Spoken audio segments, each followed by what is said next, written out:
Hello chess enthusiasts, today I want to show you a nice game from the first round of the Sinquefield Cup played in St. Louis, a duel between Nodirbek Abdusattorov and Levon Aronian. Let's see what happened. Nodirbek Abdusattorov had white pieces and he started with d4, e6, c4, knight to f6, knight to c3, bishop goes to b4, e3, and we have Rubinstein line in the Nimzo-Indian defense, white castles king side, knight goes to e2, now c6, already preparing to deploy his bishop on this b8, h3 diagonal, and now a3, bishop goes to a5, bishop to d2, d5, knight to g3, knight from b goes to d7, c-pawn captures on d5 and e-pawn recaptures. Now here white usually tries to attack the center with f3 and later e4, but first bishop to d3 was played, rook goes to e8, white castles king side, bishop to c7, and now queen to c2, although immediate f3 was now possible, knight goes to f8, and now f3 finally, and black responded with h5. So black is threatening h4, trying to scare the white from action in the center, but white doesn't care. Rook from a goes to e1, and now h4, attacking the knight. Well, maybe white could try it with knight to f5, thus preventing queen to d6. You'll see later why is that important. Anyway, knight to h1 was played, knight goes to e6, knight to f2, and now queen to d6, threatening mate on h2. There isn't any better option but to play f4, blocking the diagonal, but now this e4 pawn push is not possible without the help of f-pawn, so black won this little battle and continued with bishop to d7, queen goes to d1, trying to deploy the queen on the king side. You might wonder why not try with knight to g5, trying to exploit this e4 weakness and centralize the knight. Well, in this case, after knight to g5, of course white cannot capture or there's mate in 1. But here, white had a nice trap set up, and that is knight captures on d5. Let's see.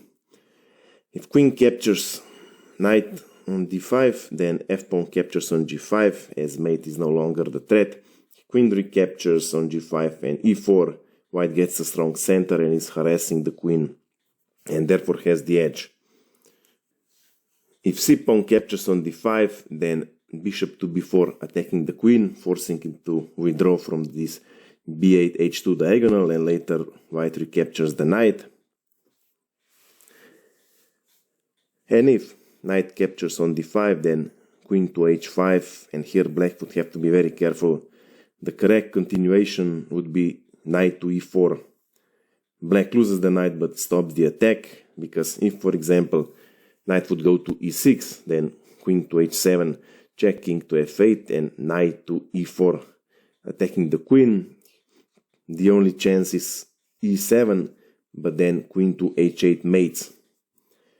So here black would have to play the only move, knight to f6, knight to f6, g-pawn captures on f6, bishop to b4, pinning the queen, c5, defending is the only move. Now d-pawn captures on c5, threatening this cover attack.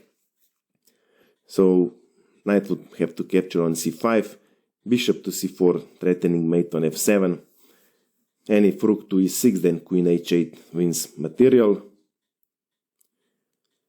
And if, for example, bishop goes to e6, then bishop captures on e6, queen captures on e6, bishop captures on c5, and white gains decisive material.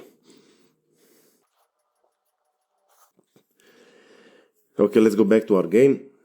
So in the game, a5 was played. Now bishop to b4 is no longer possible, so knight to g5 is now possible. And here white has decided to sacrifice a pawn to open the game. e4 was played, and black accepts the challenge, so d-pawn captures on e4, knight recaptures on e4, knight recaptures on e4, knight recaptures on e4, and now queen captures on d4 check. Bishop to e3 defending, And here black has to be careful. If queen is greedy, for example, to capture pawn on b2, then simply rook goes to e2, attacking the queen. Queen captures pawn on a3. This is the only option. And now f5, attacking the knight. Knight, for example, goes to f8, and now bishop to c5, and queen is trapped. So in the game, black plays queen goes to d5. Black keeps the queen in the center. Now f5, attacking the knight. Well, if black blunders and plays knight to d4, of course in an attempt to grab this f-pawn, then simply knight to f6, forking both queen and the king and the queen. So after g-pawn captures on f6, this is forced, but then queen to g4 check. If king to f8, then bishop h6 is mate in 1.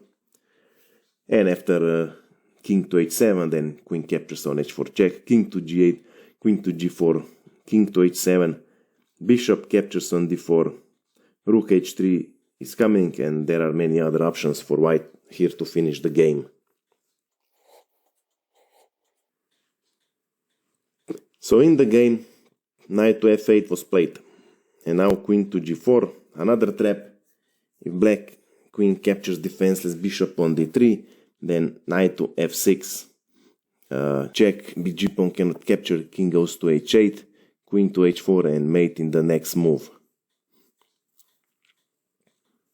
So knight to h7 was played in the game. Now bishop goes to b1, preparing to deploy it to a better diagonal, and now black plays g6, trying to get rid of this unpleasant f-pawn. Queen captures on h4, bishop captures on f5, and here white had a nice tactic at his disposal if he wanted to make the game more drawish, and that is queen captures on h7, check. King of course recaptures, and now knight goes to f6, check, forking both king and the queen. King goes to g7, knight to d5, c-pawn captures on d5, and bishop to d4. This bishop is twice attacked, once defended, and here white gains the pawn back, and the material and position would be equal. But white is in the mood for attacking and continues with knight goes to g5. Knight of course captures on g5.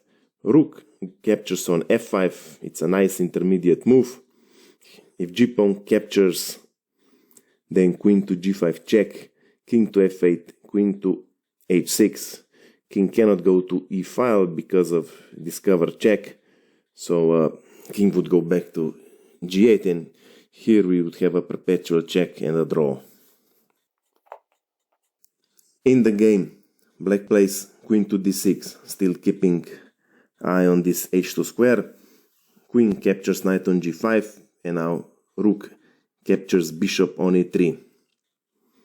Of course, if rook recaptures, then bishop to b6 pins the rook. So queen captures on e3. Now g-pawn captures on f5. Here white could have played queen to g5, check, and later capture this pawn on f5, leading to a opposite colored bishop endgame, which would be drawish. But still, Abdusattorov continues to fight. g3 was played, preventing mate on h2, of course, and black plays f4, trying to expose white king also. So g-pawn captures on f4, queen goes to h6. Black wants to capture this f4 pawn, but he doesn't want to trade the queens, so king goes to h1, bishop captures on f4. Queen is under attack, and the correct continuation here would be to play queen to g1. After queen to g1, of course king can go either to h8 or f8, but let's see, if king goes to f8, then simply we have a nice game, bishop to h7, threatening queen to g8 checkmate.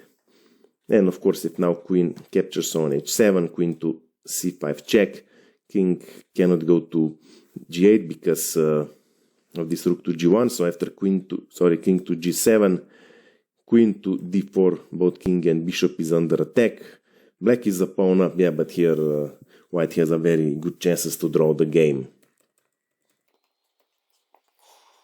But in the game, white saw the things a little bit differently. Queen to E2 was played, defending this H2 pawn, of course, but this is not check, so now black finally has a chance to put his rook into the game. Rook to D8 was played, bishop goes to A2. Now here black definitely wants to play rook to D2, skewering the queen and later mating here on H2. But if black plays rook to D2 immediately, then this would be a fatal blunder. Queen would go to E8 check. Of course, if king goes to G7, queen F7 check, king H8, queen G8 is checkmate. And if, for example, if black would play king to H7, we have mate in maximum 8 move, queen to F7 check, queen to G7, let's say defending, bishop to B1 check, king, let's say, to H6, rook E6, king G5, queen captures queen, and it's mate in the next 4 moves, but I'll leave it for you to find it. So first black plays queen to H4, rook goes to F1, and now because rook to D2 is still not possible, now B5, we have pawn storm on the queen's side, A4, and now king goes to F8. Now rook to D2 is possible because this queen to E8 check is no longer possible. So white tries to pry this with queen to C2. Now first b pawn captures on A4. Of course, queen cannot recapture, or queen to H2 is checkmate. But here white could actually save himself, and the correct continuation would be bishop captures pawn on F7. Of course, if king recaptures, then we would have queen to F5 check, king to F6 defending, queen captures queen, king captures queen, and rook captures bishop on F4. We have double attack on king. White grab this A4 pawn. Both material and position here would be equal. And if, for example, black wouldn't capture this bishop, if black would continue with rook to D2, of course queen would go to C5 check. Now king can go to G7, but queen to C3, and here black king wouldn't be able to escape the check. Even if king would capture bishop, then this would be a blunder. Queen would capture rook, bishop cannot recapture, white would win. And if king would go back to F8, again queen to C5 check. If now king captures bishop on F7, again queen goes to F5, again forces the trade, and the material and position would be equal. But in the game, white doesn't find this continuation. Queen to C5 was played check, and black responded correctly, defending the check with rook to D6. Queen goes back to C2, and this was a fatal blunder. Now rook goes to F6, rook to F2, further supporting this bishop on H2, but in vain. Black bishop simply captures pawn on H2. Now rook on F2 is twice attacked, so white has to do something about it. If white, for example, plays rook captures rook on F6, bishop goes to E5, discover check. After, let's say, king to G1, queen captures rook on F6, and with 3 pawns up and white king in the open, black is totally winning here. And if, for example, rook captures bishop on H2, we have mate in maximum 7 moves. Queen goes to E1 check, king to G2, queen to F1 check, king to G3, queen to F4, king to H3, queen to H6, king to G4, now rook to F4, king to G3, queen to G5, king goes to H3, and rook to H4 would be checkmate. And realizing that all is lost, in this position Nodirbek Abdusattorov resigned the game.